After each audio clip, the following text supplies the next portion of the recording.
محفوظ کیا گیا ہے صفحہ کرتاس پر۔ آپ کے نصاب میں اختصار کو مد نظر رکھتے ہوئے ہم نے شفیق الرحمان کے اس سفر نامے کا پہلا مضمون نیل چنا ہے، اور وہ مضمون بھی پورا نہیں کیونکہ قلت وقت کے باعث ظاہر ہے کہ ہم لوگ پورا مضمون یہاں پر نہیں پڑھ سکتے، لہٰذا نیل کا ایک اقتباس آپ کے متن میں شامل کیا گیا ہے جس کا مطالعہ آج ہم کریں گے۔ ہمارا طریقہ کار بالکل وہی ہوگا کہ ہم مختلف ٹکڑوں میں اس مضمون کو پڑھیں گے اور پھر دیکھیں گے کہ شفیق الرحمان نے سفر نامے میں یا ایون اس مختصر سے اقتباس میں کس طرح سفر نامے کے مختلف عناصر کو نبھانے کی کوشش کی ہے۔ تو آئیے سب سے پہلے بڑھتے ہیں نیل کے پہلے حصے کی طرف۔ میں نے میوزیم دیکھنے کی خواہش کی۔ میرے دوست نے فوراً ٹیلی فون کر کے ایک نہایت قابل گائیڈ کا انتظام کیا جسے تاریخ پر مکمل عبور حاصل تھا۔ پروگرام کے مطابق اسے زیادہ سے زیادہ 20 منٹ میں آ جانا چاہیے تھا۔ جب 3 گھنٹے گزر گئے تو میرے اصرار پر دوبارہ ٹیلی فون کیا گیا۔ معلوم ہوا کہ گائیڈ تو کسی یورپین کے ساتھ ابھی باہر نکل گیا ہے، لیکن اس کی بھتیجی یا بھانجی جو تاریخ کی اسکالر ہے اور جسے اسکالرشپ بھی ملتا ہے ہماری طرف آ رہی ہے۔ تھوڑی دیر میں ایک شخص آیا جو خفیہ پولیس کا آدمی معلوم ہوتا تھا، جس نے سر سے پاؤں تک مختلف قسم کے کپڑوں سے جسم کو ڈھانپ رکھا تھا۔ اس نے زنانہ آواز میں الیک سلیک کی اور ہمارے پاس آ کھڑا ہوا۔ غور سے دیکھا تو یہ عورت تھی، یہ آنسا ثانیہ تھی، جس نے اسکرٹ، لبادہ، تہمد، شال وغیرہ سب کچھ لپیٹ رکھا تھا۔ سادہ اینک پر سیاہ شیشے چڑھا رکھے تھے اور چہرے پر اس قسم کی جالی تھی جو دکاندار عموماً مٹھائیوں کو ڈھانپنے کے لیے استعمال کرتے ہیں۔ رسمی تعارف کے بعد ہم میوزیم پہنچے۔ ثانیہ نے بڑے عالمانہ انداز میں بتایا کہ جب تک کسی ملک کے جغرافیائی حالات کا علم نہ ہو، تاریخ کا مطالعہ بے سود ہے۔ غالباً آپ مصر اور نیل کے متعلق کچھ نہ کچھ تو جانتے ہی ہوں گے۔ میں نے سفری تھیلے سے کئی کتابچے اور پمفلٹ نکال کر سامنے رکھ دیے۔ ان میں سے کچھ سیر و سیاحت کی کمپنیوں کے تھے اور چند قاہرہ میں تباہ ہوئے تھے۔ میرا جغرافیہ اور تاریخ بلکہ سارے مضامین ہمیشہ کمزور رہے ہیں۔ تم ہی ان میں سے کچھ پڑھ کر سنا دو۔ میرے دوست نے سرگوشی کی۔ نہ جانے کیوں اسے بلا وجہ کی سرگوشیوں کی عادت ہے۔ سب سے پہلے دیکھتے ہیں الفاظ اور ان کے معنی۔ سب سے پہلے ہے نیس، NIECE، نیس۔ انگریزی میں عزیز طلبہ بھانجی یا بھتیجی کے لیے استعمال ہوتا ہے۔ آنسا عربی زبان میں مس کے لیے استعمال ہوتا ہے۔ جغرافیہ کسی جگہ کا محل وقوع اور اس کے گرد و نواح کے متعلق معلومات۔ پمفلٹ چھوٹے سے اشتہارات، تحریری اشتہارات جیسے بروشر یا بلز وغیرہ۔ عزیز طلبہ، اس حصے میں شفیق الرحمان ایک بات کا آغاز کر رہے ہیں۔ شفیق الرحمان کے سفر نامے کی ایک بہت بڑی خصوصیت یہ ہے کہ اس میں وہ کردار گھڑتے ہیں تاکہ ایک کہانی کا سا رنگ پیدا کیا جا سکے۔ یہی وجہ ہے کہ ہم بسا اوقات یہ بھی کہتے ہیں کہ شفیق الرحمان کے دجلہ کی ایک امتیازی خصوصیت یہ ہے کہ اس میں انہوں نے کسی حد تک افسانوی نثر کا سا انداز اپنایا ہے، یعنی کہانی کے سے انداز میں وہ لے کر بات کو آگے بڑھتے ہیں اور اس کہانی کو فلفل کرنے کے لیے اس میں وہ کردار بھی ڈالتے ہیں، پھر ان کے مکالمات بھی ہوتے ہیں۔ تو ہم یہاں پر دیکھتے ہیں کہ قاہرہ جب شفیق الرحمان پہنچ گئے اور اپنے دوست سے مل لیے تو اس کے بعد سفر نامے کا باقاعدہ آغاز ہوا۔ آپ جانتے ہیں کہ جب بھی ہم کہیں اجنبی دنیاؤں میں جاتے ہیں تو ان میں سب سے زیادہ ہمیں ضرورت ہوتی ہے کسی گائیڈ کی جو ہمیں صحیح طور پر کما حق ہو اس ملک کے، اس دنیا کے، اس جہان کے ماحول کے متعلق بتا سکے، اس کے جغرافیے کے متعلق بتا سکے، اس کی تاریخ کے متعلق بتا سکے۔ لہٰذا شفیق الرحمان نے اپنے دوست سے ریکویسٹ کی کہ ان کے لیے کسی گائیڈ کا بندوبست کیا جائے۔ ان کے دوست نے ان کے لیے گائیڈ کا بندوبست کیا۔ گو مطلوبہ گائیڈ تو نہ آیا، لیکن اس کی بھانجی یا بھتیجی، جیسا کہ شفیق الرحمان نے آپ نے بھی دیکھا کہ انہوں نے کہا کہ جی ٹیلی فون پر نیس سنا تھا، یعنی اس کی بھانجی یا بھتیجی جو تھی اس گائیڈ کی جگہ پہ آ گئی۔ وہ بذات خود تاریخ کی ایک طالبہ تھی اور اسکالرشپ پر پڑھ رہی تھی۔ اب یہاں پر اس حصے میں اس کے علاوہ ہمارے سامنے کوئی بات نہیں آتی۔ ہاں، ہمیں یہ ضرور پتہ چلتا ہے کہ باقاعدہ طور پر ایک سبق، ایک بات، ایک قصہ یا معلومات کا ایک دور شروع ہونے جا رہا ہے، اور اس معلومات کے دور کو شروع کرنے کے لیے انہوں نے باقاعدہ ایک کہانی گھڑی ہے جس میں 3 کردار ہیں، یعنی شفیق الرحمان بذات خود واحد متکلم کے طور پر، پھر ان کے علاوہ ان کا دوست، اور پھر تیسری آنسہ ثانیہ جو کہ تاریخ کی ایک طالبہ ہے اور بطور گائیڈ یہاں پر شفیق الرحمان اور اس کے دوست کی رہنمائی کرنے کے لیے آئی ہے۔ اب اس کے بعد کیا ہوتا ہے یہ ہم دیکھتے ہیں سفر نامے کے یا نیل کے اس اقتباس کے دوسرے حصے میں۔ میں نے پمفلٹ کھولے اور صفحوں کو الٹنا شروع کیا۔ کپلنگ نے کہا تھا کہ مصر کے ملک کو در حقیقت ملک نہیں کہا جا سکتا، یہ تو ایک بل کھاتا ہوا ہرا بھرا بازار ہے۔ اور کپلنگ نے بالکل سچ کہا تھا۔ مصر میں بارش بہت کم ہوتی ہے، بلکہ ہوتی ہی نہیں۔ سارے ملک کا فقط 28واں حصہ قابل کاشت ہے، وہ بھی نیل کی بدولت، کیونکہ اگر نیل نہ ہوتا تو مصر 100% صحرا ہوتا، اور یہ اپنے دہانے سے 4000 میل دور جھیل وکٹوریا سے نکلتا ہے۔ اس شور مچاتے ہوئے نیل کو بحر الغزل کہا جاتا ہے۔ ایک اور جھاگ اڑاتی ہوئی پہاڑی ندی بحر الجبل اس سے ملتی ہے تو بحر الابیض یعنی چٹا نیل ظہور میں آتا ہے، جو فقط خرطوم تک سفید رہتا ہے، کیونکہ وہاں نیلا نیل یعنی بحر الارزق اس کا منتظر ہوتا ہے۔ جب دونوں ملتے ہیں تو اصلی نیل بنتا ہے۔ اس طرح نیل بننے کے عمل میں اسے کافی مسافت طے کرنا پڑتی ہے، لہٰذا مصر کے میدانوں میں بہنے کے لیے اسے فقط 500 میل ملتے ہیں۔ قاہرہ سے آگے یہ 2 شاخوں میں بنٹ جاتا ہے جو ایک دوسری سے دور ہوتی جاتی ہیں، حتیٰ کہ جب بحیرہ روم میں گرتی ہیں تو ان کے درمیان 150 میل کا فاصلہ ہوتا ہے۔ اور یہ کہ کتابوں میں نیل کو کھجور کے درخت سے تشبیہ دی گئی ہے جس کی جڑیں سمندر میں ہوں اور ٹہنیاں پہاڑوں پر، لیکن میری حقیر رائے میں نیل کھجور سے ہرگز نہیں ملتا اور نہ کھجور نیل سے ملتی ہے۔ اگر زبردستی اس تشبیہ کو صحیح مان لیا جائے تو پھر اس قسم کی کھجور کافی ٹیڑھی ترچی ہوگی، لہٰذا کھجور نہیں کچھ اور چیز ہوگی۔ نیل نے مصر کی جغرافیائی پوزیشن کو کافی خراب کر رکھا ہے، یعنی نقشوں میں مصر کا اوپر والا حصہ نچلا نیل کہلاتا ہے اور زیریں حصہ بالائی مصر۔ یہ اس لیے ہے کہ شاید مصر اتنا اہم نہیں جتنا کہ نیل۔ طلبہ کی سہولت کے لیے اسے درست کر دینا چاہیے، ورنہ پھر نیل کو الٹی سمت میں بہنا چاہیے۔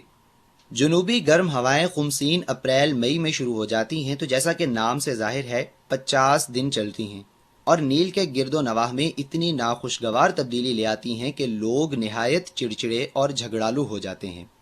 ترک اتنے سمجھدار ہیں کہ جب وہ مصر کے حکمران تھے تو استنبول سے یہاں کے مجسٹریٹوں کو ہدایات ملی تھیں کہ خمسین کے دوران جو جرائم ہوں ان کی سزائیں اس منحوس موسم کو مد نظر رکھتے ہوئے دی جائیں۔ باقاعدہ گرمیوں میں حبشہ سے مونسون آتی ہے تو نیل میں سیلاب آتا ہے اور راتوں رات دریا کی سطح 20-25 فٹ اونچی ہو جاتی ہے۔ اس کے بعد 15-20 میل تک سرخی مائل پانی پھیل جائے گا اور ہر جگہ نیل ہی نیل ہوگا۔ گرم ملکوں میں کسان بارش کے انتظار میں عمودی رخ میں یعنی آسمان کی طرف دیکھتے ہیں کہ بوندیں کب پڑتی ہیں، لیکن مصریوں کی نگاہیں آسمان کی طرف نہیں بلکہ افقی سمت میں ہوتی ہیں کہ طغیانی کب آتی ہے۔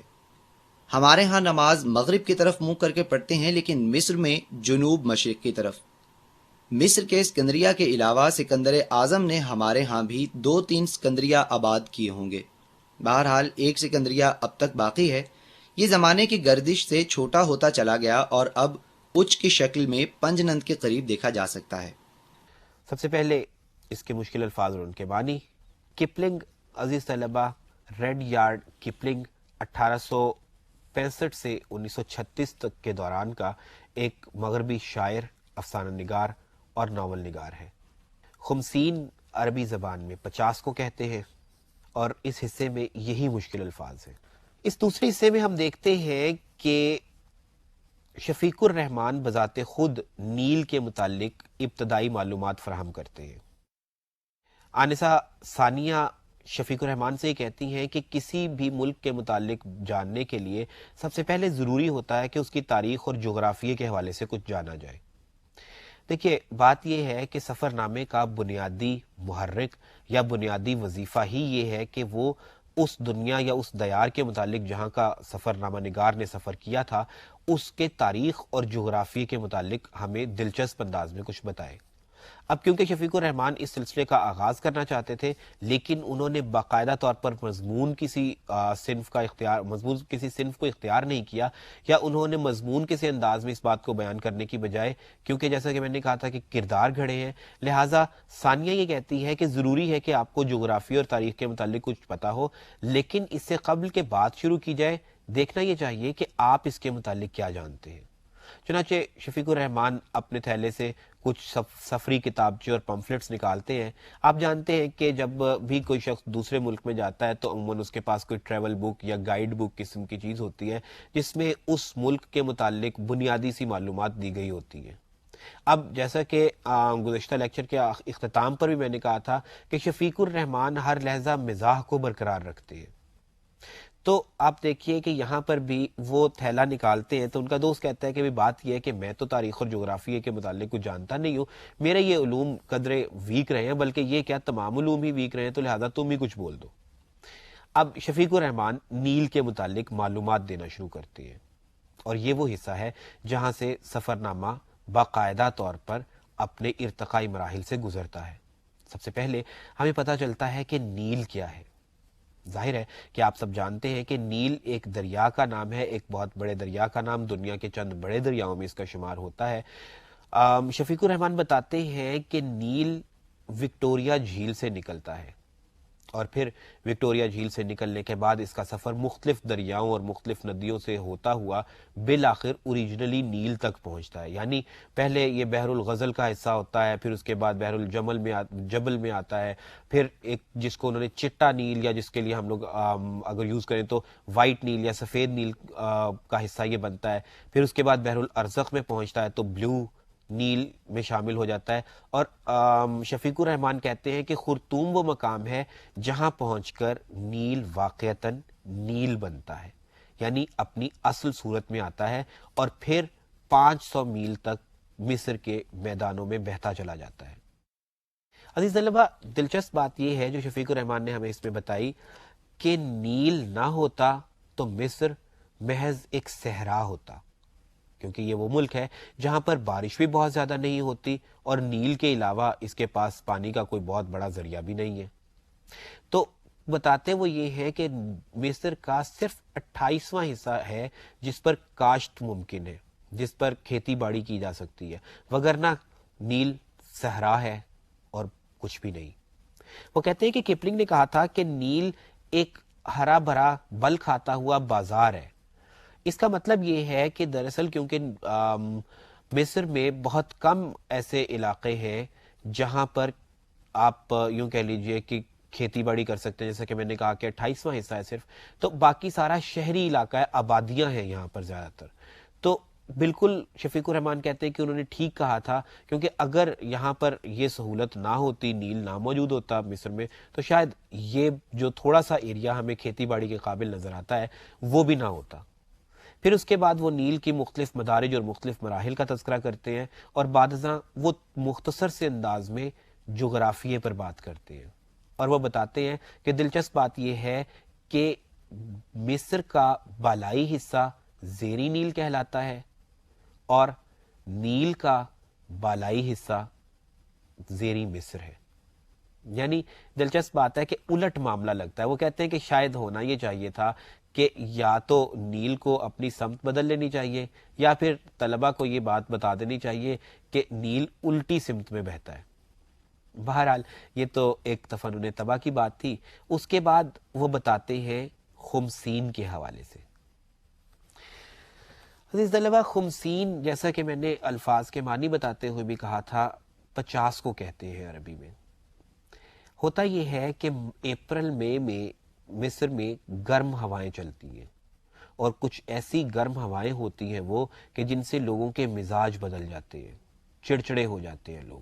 اور شفیق الرحمان بتاتے ہیں کہ ترکوں نے یہ اصول رائج کیا تھا کہ خمسین کے دنوں میں، یعنی ان گرم ہواؤں کے دنوں میں، اگر کسی سے کوئی جرم ہو جائے، کسی سے کوئی غلطی ہو جائے، تو وہاں کے میجسٹریٹس کو یا وہاں کے منصفین کو یہ کہا گیا تھا کہ اس بات کو مد نظر رکھتے ہوئے انہیں سزائیں دی جائیں کہ یہ موسم چڑچڑے مزاج کا موسم ہے، یہ اس موسم میں کسی بھی شخص سے کوئی غلطی سرزد ہو سکتی ہے، لہٰذا اس چیز کو مد نظر رکھ کے سزا کا تعین کیا جائے کہ اس جرم میں یا اس غلطی میں اس شخص کی ذاتی یوں کہہ لیجئے کہ ذاتی تو اس کا سبب ہو سکتا ہے وہ تو ہو گئی، لیکن ایک بہت بڑا سبب اس وقت کا موسم ہے۔ اس کے بعد وہ بتاتے ہیں کہ پھر آتا ہے مونسون حبشہ سے، اور اس میں دلچسپی کا عنصر کیا ہے کہ مونسون تو آتا ہے، ہوائیں تو چلتی ہیں، لیکن لوگ مونسون میں بارشوں سے زیادہ دریائے نیل کی طغیانی سے پریشان ہوتے ہیں۔ یعنی وہ دوسرے گرم ممالک کے کسانوں کی طرح سے یہ نہیں کرتے کہ وہ آسمانوں کی طرف دیکھیں کہ بارش کب آ رہی ہے، بلکہ وہ نیچے دیکھتے ہیں، زمین کو دیکھتے ہیں، دریا کو دیکھتے ہیں کہ اس میں طغیانی کب آئے گی، اور وہ طغیانی جب آتی ہے تو شفیق الرحمان کہتے ہیں کہ ہر طرف پانی ہی پانی ہوتا ہے، دیکھتے ہی دیکھتے دریا کی جو سطح ہے وہ 20-25 فٹ تک اوپر اٹھ جاتی ہے، اور پھر بقول شفیق الرحمان ہر طرف نیل ہی نیل ہوتا ہے۔ اب ہر طرف نیل ہی نیل ہوتا ہے کو عزیز طلبہ دونوں معنی میں لیا جا سکتا ہے، یعنی ایک وہ نیل جو دریا کی صورت میں بہہ نکلتا ہے، اور ایک وہ نیل جسے عموماً ہم لوگ کپڑے دھونے کے لیے بھی استعمال کرتے ہیں۔ جب وہ یہ کہتے ہیں کہ ہر طرف نیل ہی نیل ہوتا ہے تو اس کا مطلب یہ ہے کہ وہ پانی جو ہے بکھر کر رہ جاتا ہے، جس طرح سے کپڑے دھونے کے بعد پانی ہر طرف بکھر جاتا ہے۔ اچھا، پھر اس کے بعد آخر میں وہ بات کرتے ہیں کہ افراد کیا ہے، یعنی زیادتی کس چیز کی ہے؟ زیادتی ہوتی ہے پانی کی، ہر طرف پانی بکھرتا ہے، ہر طرف، یعنی کہ یوں کہہ لیجئے کہ کھیت کھلیان طغیانی کا شکار ہو جاتے ہیں، اور لوگ جو کچھ کرنا چاہتے ہیں وہ سیلاب سے تنگ آ جاتے ہیں، اور جو لوگ فراغت کے ماحول میں زندہ رہنے کے قائل ہوتے ہیں ان پر بھی یہ پریشانی آ جاتی ہے کہ سیلاب اس دفعہ ان کو تباہ نہ کر دے۔ بہرحال آپ کی اطلاع کے لیے میں یہ ضرور بتانا چاہوں گا کہ ہوا کچھ یوں کہ 1970 میں ایک ڈیم وہاں پر تعمیر کیا گیا تھا اسوان کے نام سے، جس کے بعد سیلابی صورتحال کم از کم کافی حد تک تھم گئی ہے۔ ہاں، اس کے علاوہ اس حصے میں شفیق الرحمان نے بتایا تھا کہ نیل کو کھجور سے تشبیہ دی جاتی ہے، اور بتایا یہ تھا کہ کھجور سے اس طرح تشبیہ دی جاتی ہے کہ جس کی جڑیں سمندر میں اور شاخیں پہاڑوں پر ہیں۔ میں نے آپ کو جیسے شروع میں گزارش کی تھی کہ نیل وکٹوریا جھیل سے نکلتا ہے اور پھر مختلف بل کھاتے ہوئے انداز میں یہ آگے بڑھتا بڑھتا قاہرہ پہنچتا ہے، اور پھر قاہرہ میں ایسا اس کے ساتھ ہوتا ہے عزیز طلبہ کہ یہ دو حصوں میں، دو شاخوں میں بٹ جاتا ہے، اور آخر میں جب یہ شاخیں الگ الگ بحیرہ روم میں گرنے لگتی ہیں تو ان کے درمیان میں، جیسا کہ شفیق الرحمان نے بھی بتایا، کہ 150 میل کا فاصلہ ہو جاتا ہے۔ تو اس طویل فاصلے کو اگر آپ دیکھیں، آپ جانتے ہیں کہ کھجور کی جڑیں جو ہوتی ہیں وہ زمین میں بہت دور دور تک پھیلی ہوئی ہوتی ہیں، تو شاید شفیق الرحمان کہتے ہیں کہ اس وجہ سے اسے کہا گیا ہوگا، لیکن وہ کہتے ہیں کہ بات یہ ہے کہ اگر نیل کو کھجور سے تشبیہ دینا مقصود ہے تو بہرحال ایسی کھجور خاصی ٹیڑھی ہوگی۔ خیر، اس کے بعد جیسا کہ میں نے بتایا کہ وہ موسموں کا تذکرہ کرتے ہیں، اور اس کے بعد وہ کیا کہتے ہیں، آئیے دیکھتے ہیں۔ تم نے حیوانات و جمادات کا ذکر نہیں کیا، میرا دوست بولا۔ وادی نیل میں اونٹ اور گدھے افراد سے ملتے ہیں۔ اونٹ تو خیر اوسط درجے کے ہیں، لیکن گدھے نہایت مضبوط، صحت مند اور مسرور ہیں۔ ایسے تندرست و توانا گدھے کہیں اور دیکھنے میں نہیں آتے۔ قاہرہ میں چوک کا سپاہی چمکیلی لمبی امریکن کاروں کو گزار چکا ہے تو دوسری طرف اشارہ کرتا ہے کہ اب وہ گدھے گزر جائیں جن پر سوٹ اور ہیٹ پہنے ہوئے حضرات بیٹھے ہیں۔ فرعونوں کے مقبرے میں اونٹ کی تصویر نہیں ہے، نہ ان کے لٹریچر میں اس کا ذکر ہے۔ معلوم ہوتا ہے کہ اونٹ یہاں عربوں نے رائج کیا تھا۔ فرعونوں کے زمانے میں یہاں لوگ چھوٹا سا تہمت باندھتے تھے، لیکن اب ایک نہایت ہی لمبی قمیض کا رواج ہے جو دور سے نارمل قمیض اور تہمت کا مرکب معلوم ہوتی ہے۔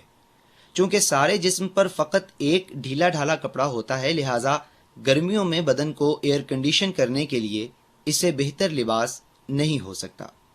بس کافی ہے، ثانیہ نے ٹوکا، چلیے اندر چلیں۔ سب سے پہلے ہم دیکھتے ہیں اس اقتباس کے مشکل الفاظ اور معنی کو کہ یہ بہت آسان تھا۔ مرکب یعنی دو چیزوں سے مل کر بننے والی چیز۔ عزیز طلبہ، اس حصے میں شفیق الرحمان ہمیں بتاتے ہیں حیوانات، جمادات اور ادھر کے لباس کے حوالے سے۔ میں نے ابھی کچھ دیر قبل بھی گزارش کی تھی کہ سفرنامہ نگار کا ایک بہت بڑا وظیفہ یہ ہے کہ وہ جس بھی ملک یا جس بھی شہر کے متعلق روشنی ڈال رہا ہو اس کے تہذیب و ثقافت اور اس کے طرز بود و باش پر بھی روشنی ڈالے. تو اب دیکھیے اگین وہی کہانی کا سا انداز، مکالمے کے ذریعے بات سے بات نکالنے کا وہ خاص طریقہ جو شفیق الرحمان کے سفرنامے کا خاصہ ہے. وہ کرتے کیا ہیں کہ شفیق الرحمان کا دوست اس موقع پر ان کو روک کر کہتا ہے کہ تم نے حیوانات اور جمادات کا ذکر نہیں کیا.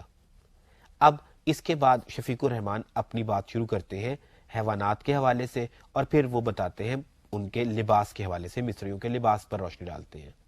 اب یہ بات اگر وہ ڈائریکٹلی بھی بتا دیتے، یعنی جیسے پچھلے حصے میں ہم نے دیکھا تھا کہ انہوں نے دریائے نیل کا تفصیلاً تذکرہ کیا، پھر اس کے جغرافیے پر روشنی ڈالی، پھر اس کے بعد موسموں کی بات کی انہوں نے، تو اگر وہ چاہتے تو یہاں پر وہ ڈائریکٹلی بھی آ سکتے تھے.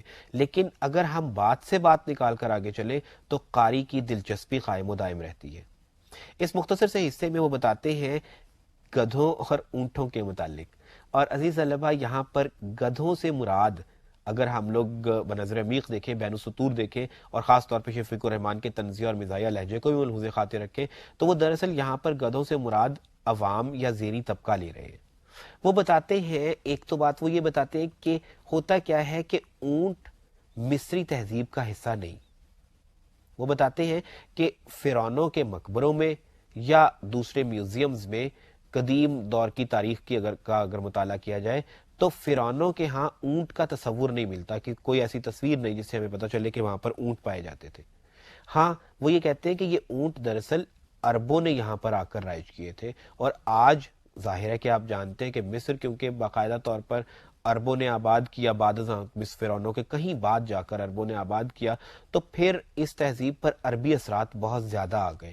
حالانکہ یہ عربی اثرات قدرے مختلف ہیں اس عرب دنیا سے جو سعودی عرب یا عراق میں ہم لوگ دیکھتے ہیں یا اس کے گرد و نواح میں ہم دیکھتے ہیں، کیونکہ بہرحال مصر افریقہ کے خاصا افریقی تہذیب کے بھی خاصا قریب چلا جاتا ہے. لیکن وہ بتاتے ہیں کہ ہمیں اونٹ دراصل یہاں پر مسلمانوں نے آ کر، عربوں نے آ کر یہاں پر رائج کیا تھا، جو آج یہاں کا ایک بہت بڑا نشان بن چکا ہوا ہے. پھر وہ بتاتے ہیں وہاں کے لباس کے حوالے سے، وہی اپنا مخصوص طنزیہ سا ایک انداز کہ لباس، وہ کہتے ہیں کہ یہاں کا ایک اچھا خاصا بڑا سارا ایک چوغا سا ہوتا ہے، لیکن چوغے میں اور مصریوں کے لباس میں فرق یہ ہے کہ چوغا آگے سے اوپن ہوتا ہے، کھلا ہوتا ہے، لیکن مصریوں کا لباس ایک طویل لمبی سی قمیض کے مانند ہوتا ہے. شفیق الرحمان کہتے ہیں کہ یہ وہ قمیض ہوتی ہے جس پر دور سے اگر دیکھا جائے تو اس پہ بآسانی تہمت کا گمان بھی کیا جا سکتا ہے. لیکن بہرحال آخر میں وہ یہ کہتے ہیں کہ یہ لباس اس قدر اچھا ضرور ہوتا ہے کہ گرمیوں میں جسم کے ایئر کنڈیشن کرنے کی ضرورت نہیں پڑتی، چونکہ جسم کو کھلی ڈلی ہوا لگتی رہتی ہے. یہ وہ پوائنٹ ہوتا ہے جس پر ثانیہ جو ہے وہ قدرے چڑ جاتی ہے، کیونکہ وہ تو تاریخ پر بات کرنا چاہتی ہے، وہ تو جغرافیہ پر بات کرنا چاہتی ہے، وہ تو گائیڈ ہے. اس کا بنیادی کام تو یہ ہے کہ وہ علمی نوعیت کی بات کرے، وہ ایسی معلومات فراہم کرے جو شاید شفیق الرحمان یا اس کے دوست کو حاصل نہ ہوگی. لیکن دونوں یعنی شفیق الرحمان اور ان کا دوست ہلکے پھلکے سے موڈ میں ہیں اور وہ کسی سنجیدہ بات کی طرف ابھی شاید جانا نہیں چاہتے. لیکن ثانیہ بہرحال ان سے کہتی ہے کہ اتنا کافی ہے، باقی کی بات بعد میں کریں گے اندر چل کے. یہاں پر شفیق الرحمان مختصر سے انداز میں وہاں کے بود و باش کے حوالے سے بات کرتے ہیں. جیسا کہ اس حصے کے شروع میں وہ کہتے ہیں کہ جب قاہرہ کا سارجنٹ جو ہے وہ جب چمکیلی گاڑیوں کو نکال چکتا ہے تو پھر وہ گدھوں پر بیٹھے ہوئے، کوٹ پہنے ہوئے، ہیٹ لیے ہوئے لوگوں کو کہتا ہے کہ اب تم لوگ نکل جاؤ. یعنی طبقات کی وہی تقسیم جو ہمارے ہاں بھی پائی جاتی ہے، وہ طبقاتی تقسیم شاید جسے انسانی معاشرہ پتہ نہیں کبھی ختم کر بھی پائے گا یا نہیں، لیکن وہ بالکل اسی طرح سے جیسے ہمارے ہاں ہے، بالکل ویسے ہی وہیں پر بھی ہے کہ امیروں کو، امراء کو پہلے موقع دیا جاتا ہے گزرنے کا، اور بعد ازاں گدھے پہ بیٹھے ہوئے عام لوگوں کو، یعنی مطلب کیا ہوا کہ عوام الناس کو. اس مختصر سے اقتباس میں شفیق الرحمان نے وہاں کے بود و باش کی طرف بھی اشارہ کیا اور وہاں کے لباس کی طرف بھی. یوں ان دونوں حصوں میں، یعنی کہ پچھلے حصے میں جو ہم نے نیل کا تعارف پڑھا تھا اور اس حصے میں، دونوں حصوں میں شفیق الرحمان نے حاضرہ کی تاریخ مرتب کی. یعنی انہوں نے بتایا کہ دور حاضر میں وہاں پر کس نوعیت کے موسم ہیں، نیل کس طرح سے بہتا ہے، وہاں کے لوگ کس طرح سے رہتے ہیں، وہ کس نوعیت کا لباس پہنتے ہیں. کیونکہ سفر نامے کی صرف یہی خصوصیت نہیں ہوتی کہ وہ ماضی پر روشنی ڈالے، وہ ماضی کے دریچوں میں جھانکے، بلکہ سفر نامہ نگار کے لیے یہ بھی لازم ہوتا ہے کہ وہ حال پر بھی روشنی ڈالے۔ لہٰذا شفیق الرحمان نے ان دونوں حصوں میں آپ نے دیکھا کہ انہوں نے حال پر بات کی، یعنی دریائے نیل کے موجودہ حالات کو بتایا اور پھر وہاں کے بود و باش کو۔ یوں مختصر سے انداز میں، ہلکے پھلکے انداز میں دلچسپی کو قائم رکھتے ہوئے شفیق الرحمان نے تہذیب و ثقافت اور جغرافیے کو سمیٹا۔ اب اس کے بعد وہ کیا کہتے ہیں، آئیے دیکھتے ہیں۔ اس نے ایک لبادہ سا اتارا اور سر سے لپٹا ہوا رومال کھینچ لیا۔ اب تاریخ کا سبق شروع ہوا۔ ثانیہ نے ایک کتاب کے صفحے الٹے اور کہنے لگی، اس سے پہلے کہ آثار قدیمہ کا باقاعدہ ذکر ہو، اہرام اور ابو الہول کے متعلق جاننا ضروری ہے۔ خوفو کے حرم کی بنیاد 13 ایکڑ میں پھیلی ہوئی ہے۔ اس کی تعمیر پر 2.5 ٹن کے 23 لاکھ پتھر استعمال ہوئے ہیں۔ اگر یہ سب پتھر خط استوا کے ساتھ ساتھ ایک قطار میں رکھ دیے جائیں تو 2/3 دنیا کو محیط کر لیں۔ حرم کی چوٹی ہواؤں اور آندھیوں سے گھس گھس کر 30 فٹ کم ہو چکی ہے، پھر بھی 450 فٹ بلند ہے۔ 1 لاکھ انسانوں نے 20 برس تک محنت کی، تب یہ مکمل ہوا۔ 20 برس تک کھیتی باڑی بند رہی ہوگی؟ میں نے پوچھا۔ نہیں، خوفو فلاحین سے ہر سال فقط 3 مہینے کام لیتا تھا۔ جب نیل میں طغیانی آتی تھی تب۔ بڑا اچھا فرعون تھا۔ سیلاب کے دنوں میں فلاحین ہاتھ پر ہاتھ دھرے بیٹھے رہتے ہوں گے۔ ان کی ضیافت تباہ کے لیے خوفو نے اچھا مشغلہ باہم پہنچایا، میرے دوست نے کہا۔ لیکن ثانیہ نے کوئی نوٹس نہیں لیا۔ وہ ہمیں بتا رہی تھی کہ خوفو کے حرم کے بعد خفرے نے اپنا حرم ایک اونچے ٹیلے پر بنوایا، اس استادی سے کہ اس کا حرم جو در حقیقت خوفو کے حرم سے چھوٹا تھا دیکھنے میں بڑا دکھائی دیتا ہے۔ بے حد ذہین فرعون تھا۔ اس طرح 25-30 فٹ بھی بچا گیا اور ناک بھی اونچی رکھی۔ میں نے لقمہ دیا۔ ثانیہ نے برا سا منہ بنایا اور گلے میں بندھا ہوا ایک سکارف اتار کر اپنے بیگ میں رکھ لیا۔ میرے دوست نے شرارتاً میری طرف دیکھا۔ ثانیہ بیان کر رہی تھی، تیسرا حرم منکرے کا ہے۔ ویسے نیل کے کنارے چھوٹے بڑے سب ملا کر 70 اہرام ہیں۔ اس کا مطلب یہ ہوا کہ ہر فرعون کی سب سے بڑی خواہش تھی کہ ممی بن کر حرم میں دفن ہو تو جیون سفل ہو جائے، یعنی لافانی بننے کے لیے فانی جسم کی حفاظت اشد ضروری تھی۔ لہٰذا ہر فرعون شروع سے اسی چکر میں رہتا ہوگا کہ جوانی ہی میں اپنے ہاتھوں میں اپنا مقبرہ تیار کر لے۔ حرم مکمل ہونے پر شاید چیف انجینئر مؤدبانہ عرض کرتا ہوگا کہ حضور مقبرہ تیار ہے اور حسب منشا ذرا سے نوٹس پر استعمال کیا جا سکتا ہے۔ ثانیہ کے چہرے پر خفگی کے آثار تھے اور میرے دوست کے چہرے پر مسرت کے۔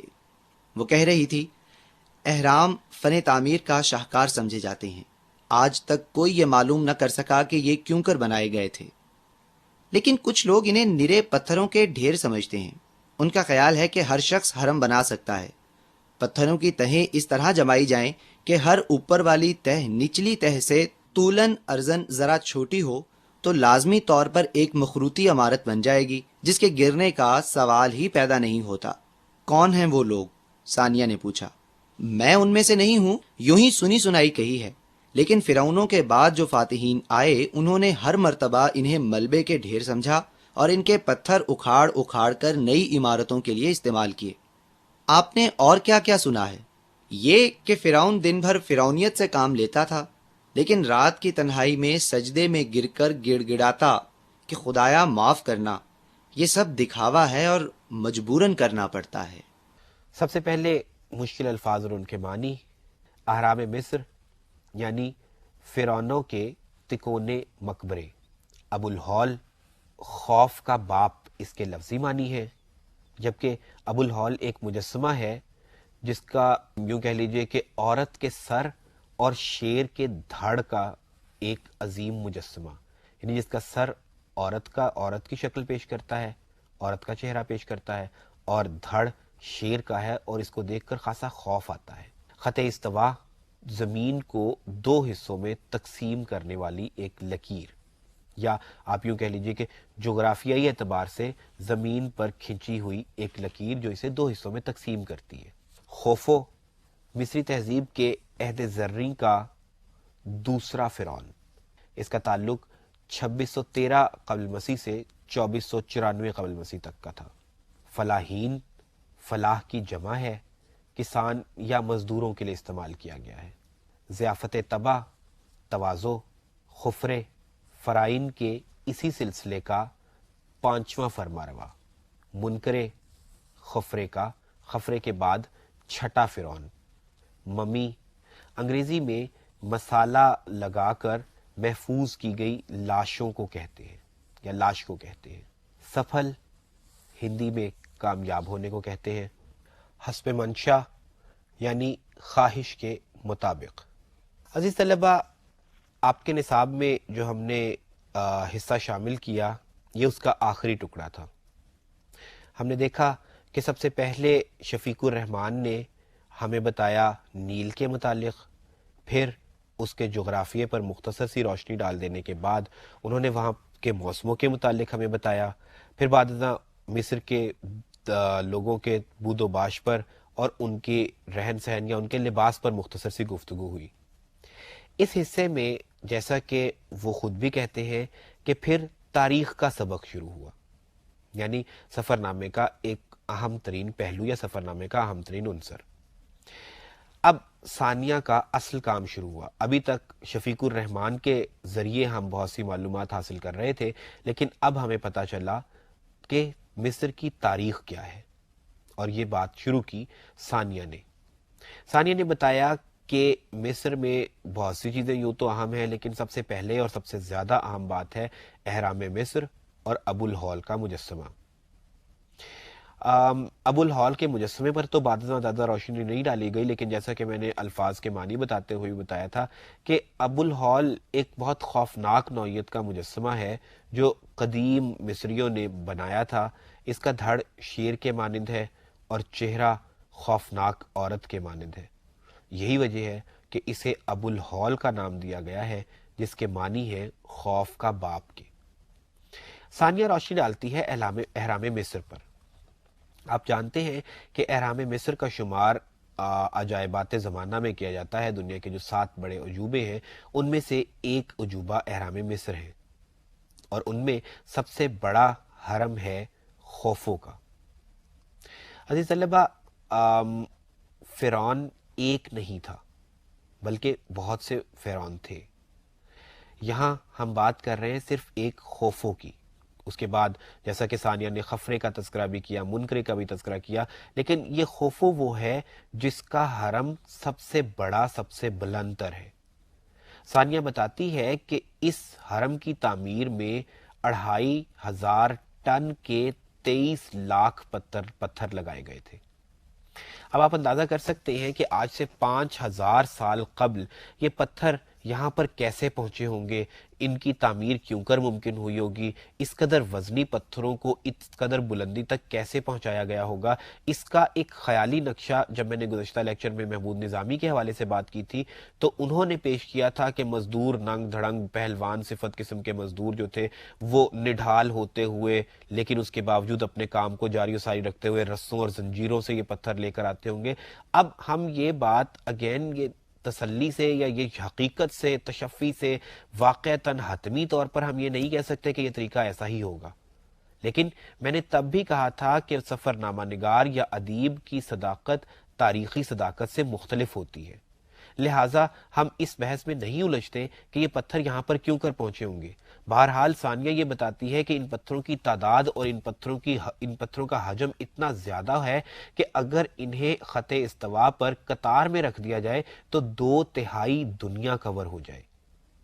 آپ دیکھیے کہ اس قدر قدیم دور میں کسی مشین کے بغیر، کسی جدید ٹیکنالوجی کے بغیر فرعونوں نے واقعی وہ چیز بنائی جسے آج بھی ہم عجائبات زمانہ میں یا دنیا کے 7 بڑے عجوبوں میں شامل کرتے ہیں۔ بہرحال وہ بتاتی ہے کہ اس کے یعنی خوفو کے مقبرے کی، اس کے حرم کی بلندی 450 فٹ ہے۔ ساتھ ہی ساتھ اس نے یہ بھی بتایا کہ 30 فٹ جو تھے وہ دراصل ہوا کے باعث یا ہواؤں کے باعث، طوفانوں کے باعث وقت کی دھول میں وقت گزرنے کے ساتھ ساتھ گھس گئے، لیکن اس کے باوجود آج بھی یہ اس قدر بلند تر ہے۔ اب آپ دیکھیے کہ آگے بات پڑھانے کے سے پہلے شفیق الرحمان اندر ایک چٹکلا چھوڑتے ہیں مزاح کی بات کرتے ہیں، پھر اس کے بعد آگے بات چلتی ہے، پھر خفرے کا تذکرہ آتا ہے، پھر منکرے کی بات ہوتی ہے، لیکن ہر لہجہ وہ تاریخ کی بات بھی جاری و ساری رکھتے ہیں اور یوں کہہ لیجئے کہ دلچسپی کو بھی قائم رکھتے ہیں۔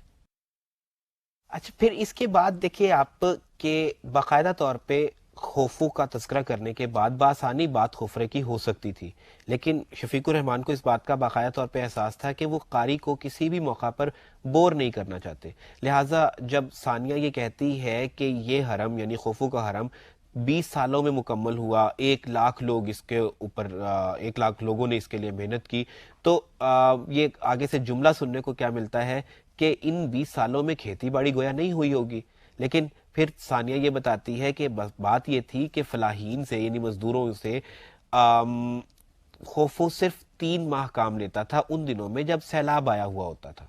اب یہ معلومات ڈائریکٹلی بھی فراہم کی جا سکتی تھی، لیکن صرف دلچسپی کے عنصر کو قائم و دائم رکھنے کے لیے شفیق الرحمان نے اندر ایک ایسی بات کر دی جس سے قاری کسی بھی موقع پر یعنی یہ محسوس نہ کرے کہ سفرنامہ یا ان کا مضمون یا اس کا بیان ثانیہ کا خشک ہوتا چلا جا رہا ہے، لیکن کیونکہ بنیادی طور پر تاریخ کا درس دیا جانا مقصود تھا، لہٰذا ثانیہ اپنی بات جاری و ساری رکھتی ہے اور وہ بتاتی ہے کہ خوفو کے بعد دوسرا حرم جو ہے وہ خفرے کا ہے۔ اب وہ یہ بتاتی ہے کہ خفرے کا حرم بنیادی طور پہ خوفو کے حرم سے چھوٹا ہے، لیکن ماجرا کیا ہے کہ کیونکہ خفرے کا حرم جو ہے یہ ٹیلے پر بنا ہے، ایک ٹیلے پر بنایا گیا، لہٰذا اونچائی میں اگرچہ یہ اس سے چھوٹا ہے لیکن ٹیلے پہ ہونے کے باعث خوفو کے حرم سے یہ اونچا محسوس ہوتا ہے۔ چنانچہ اگین جملہ آگے سے یہ دیا جاتا ہے کہ کتنی زبردست بات ہے کہ 20-25 فٹ بھی بچا لیے اور ناک بھی اونچی رکھ لی، یعنی اگین وہی دلچسپی کا عنصر برقرار رکھا گیا۔ پھر اس کے بعد ثانیہ خفگی کا اظہار کرتی ہے اور اپنی بات جاری رکھتی ہے، پھر وہ منکرے کے حرم کے متعلق بتاتی ہے اور پھر بتاتی ہے کہ کل ملا کر 70 احرام ہیں جو مصر میں مختلف مقامات پر ایک دوسرے کے قریب پائے جاتے ہیں، جس سے بیسیکلی آگے سے کہا یہ جاتا ہے کہ اس کا مطلب ہے کہ ہر فرعون کو اپنی زندگی میں اپنی موت کی فکر ہوگی، یعنی ہر فرعون کیونکہ اپنی زندگی میں چاہتا تھا کہ وہ اپنا مقبرہ تعمیر کر لے، تو اس کا مطلب تو یہی ہے کہ اسے اپنی زندگی سے زیادہ اپنی موت کی فکر ہوگی، گویا لافانی ہونے کے لیے فانی جسم کی حفاظت کرنا ضروری تھا۔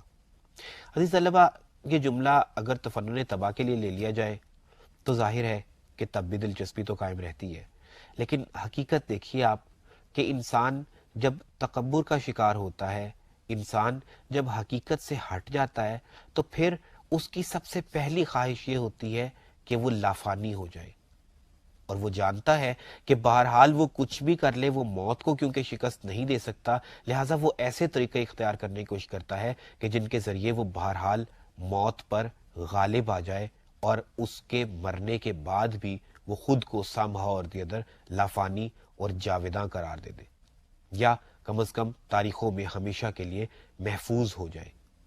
بہرحال ثانیہ اپنی بات جاری رکھتی ہے اور وہ کہتی ہے کہ حرم کیوں بنائے گئے تھے ان کے متعلق ابھی تک واضح طور پر یا قطعاً کوئی بات نہیں کہی جا سکتی، ہاں عجائبات میں ان کا شمار ضرور ہوتا ہے۔ اس پر آگے سے جواب یہ آتا ہے کہ بات یہ ہے کہ اس کا سبب ظاہر ہے جب تھا ہی اپنے آپ کو لافانی کرنا، تو پھر یہ سوال کوئی اتنا ضروری نہیں کہ یہ کیوں بنائے جاتے تھے۔ ظاہر ہے کہ ہر شخص یہ چاہتا تھا، ہر فرعون یہ چاہتا تھا کہ وہ خود کو لافانی کر لے، اور پھر آگے آپ نے دیکھا وہی اگین دلچسپی یا مزاح کے عناصر کہ انجینئر بنا دیتے ہوں گے اور زندگی ہی میں وہ بیسیکلی فرعون سے کہتے ہوں گے کہ مقبرہ تیار ہے، اور حسب خواہش تھوڑے سے نوٹس پہ آپ اس میں جا بھی سکتے ہیں۔ بہرحال ثانیہ اپنی بات کنٹینیو کرتی ہے، پھر اگین شفیق الرحمان اس کی بات میں مداخلت کرتے ہیں اور یہ کہتے ہیں کہ ایسا دور بھی تو گزرا کہ جب ان احرام کو غیر ضروری تصور کیا جاتا تھا، یعنی ان کی کوئی اہمیت مانی نہیں جاتی تھی۔ یہ وہ دور تھا جب فاتحین مصر میں آئے تو انہوں نے ادھر سے پتھر اٹھا کے مختلف عمارات میں استعمال کیے۔ ظاہر ہے کہ مصری خاتون کے لیے، ثانیہ کے لیے جس کے نزدیک احرام مصر کی بہت تاریخی عظمت ہے، اس کے لیے یہ بات گوارا کرنا یا اس بات کو سننا کوئی اتنا آسان کام نہیں تھا، لہٰذا اس نے چڑ کر قدرے کہا کہ اس کے علاوہ آپ نے اور کیا سنا ہے؟ تو شفیق الرحمان کہتے ہیں کہ اس کے علاوہ میں نے یہ سنا ہے کہ فرعون جس کی ہیبت طاری تھی دنیا پہ، جو خدائی کا دعوے دار ہونا چاہتا تھا، اس کی حقیقت یہ تھی کہ وہ راتوں کے وقت چھپ کر رب تعالیٰ سے معافی مانگتا تھا، گڑ گڑا کر روتا تھا کہ اے رب تعالیٰ، میں جانتا ہوں کہ میں غلط ہوں، لیکن دنیا داری ہے، دنیا والوں کے لیے ایسا کرنا پڑتا ہے۔ عزیز طلبہ، یہ بات اگین تاریخی حقیقت ہو یا نہ ہو، لیکن اس اعتبار سے اس کی اہمیت ضرور ہے کہ ہمارے ہاں وہ لوگ جو خود کو ایکسکلوسیو تصور کرتے ہیں، جو خود کو مطلق العنان بادشاہ تصور کرتے ہیں، جو یہ تصور کرتے ہیں کہ شاید ان کی حکومت کبھی ختم نہیں ہوگی، بہرحال کبھی نہ کبھی کسی نہ کسی لمحے ان کے ذہن میں بھی یہ آتا ہے کہ وہ جو کچھ بھی کہتے ہیں، وہ جو کچھ بھی کرتے ہیں، وہ جھوٹ ہے، وہ سب کچھ شیلو ہے، کھوکھلا ہے، اور اس کی اہمیت ریت کے گھر سے کچھ زیادہ نہیں کہ صرف ایک روح کے خارج ہو جانے سے، ایک روح کے نکل جانے سے مٹی کے ڈھیر کے سوا انسانی جسم اور کچھ نہیں رہ جائے گا۔ لہٰذا اندرونی طور پر انسان ضرور محسوس کرتا ہے۔ اس بات کو فرعونوں کے حوالے سے بیان کی گئی معروضی تاریخی صداقت کے طور پر تو نہیں لینا چاہیے، ہاں ان شہنشاہوں کے حوالے سے ضرور لینا چاہیے کہ جو لوگ اپنی حکومت کو اور اپنی زندگی کو اپیرنٹلی لافانی تصور کرواتے ہیں یا اس کا ڈنکا بجواتے ہیں، لیکن حقیقت بہرحال وہ بھی جانتے ہیں۔ مجموعی طور پر عزیز طلبہ، آپ نے دیکھا کہ ایک مختصر سا اقتباس جو ہم نے آپ کے کورس میں شامل کیا تھا، اس میں بھی شفیق الرحمان کی تمام تر سفر نامے کی خصوصیات سمٹ آتی ہیں۔ یعنی سب سے پہلی بات کہ ہر بات میں مزاح کا عنصر نکالنا، پھر کردار نگاری کرنا، پھر اس کے بعد دور حاضر کے حوالے سے معلومات فراہم کرنا، جغرافیے پر روشنی ڈالنا، بود و باش اور تہذیب و ثقافت کے متعلق بتانا، اور پھر تاریخ کا علم، اور سب یہ باتیں دلچسپی کے عنصر کو، دلچسپی کے بیسک یونٹ کو قائم و دائم رکھتے ہوئے گویا شفیق الرحمان نے نہ صرف اپنے سفر نامے کے ذریعے مصر، جرمنی یا عراق کی تہذیب کو زندہ کیا ہے، بلکہ انہوں نے ہمارے لیے مزاحیہ نثر کا ایک بہترین فن پارہ بھی تشکیل کر دیا ہے۔